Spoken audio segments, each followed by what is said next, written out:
Ekadashi.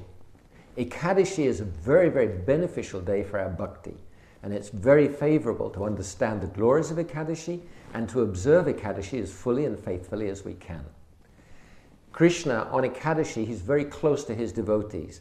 It's said that he relaxes with his devotees. Our Gurudev said that Ekadashi is not a day, it's Krishna himself. So beloved to Krishna. So Ekadashi comes on the 11th day of the moon, the 11th day of the waxing moon and the 11th day of the waning moon. But there's very exact calculations, so generally speaking, we have to use a Vaishnav calendar to understand which is the specific day on which we observe Ekadashi. On that day, we spend as much time as we can hearing, chanting, remembering, engaging in service, trying to engage in bhakti. On the one hand, and on the other hand, as much as possible, we refrain from worldly activities, as much as possible. It's said that we should fast on Ekadashi, but fasting, upavas, really means coming closer to Krishna, abstaining from worldly activities, not just food. And how do we come closer to Krishna? By engaging more fully in bhakti, hearing, chanting, remembering, and so on. So on the one hand, the positive rule is engage more in bhakti. And on the other hand, there are dietary restrictions as well. As I said, we can fast on Ekadashi.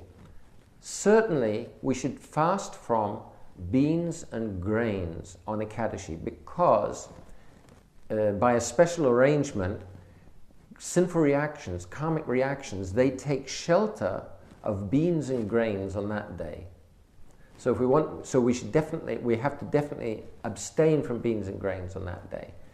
And then there's other stricter regulations. The safest thing on Ekadashi: potatoes, milk products, nuts, peanuts are okay, cucumbers, and fruits. Those are completely safe. Anyway, at least refrain from beans and grains, and many devotees, they abstain from other vegetables as well. Fasting can be done, for example, as I said, from beans and grains, or one can reduce the amount of eating. One can abstain from food altogether and just drink, or one can abstain and have a dry fast. So austerity on the one hand is very beneficial, but if we engage in fasting and then we become weak and we can't engage in any other service, then it's not beneficial. Better to take whatever we need to keep our energy for engaging in active service. So Ekadashi, observing Ekadashi is very, very favorable for our bhakti. Thakur Bhaktivinoda said that these special days, including Ekadashi, they're the mother of bhakti.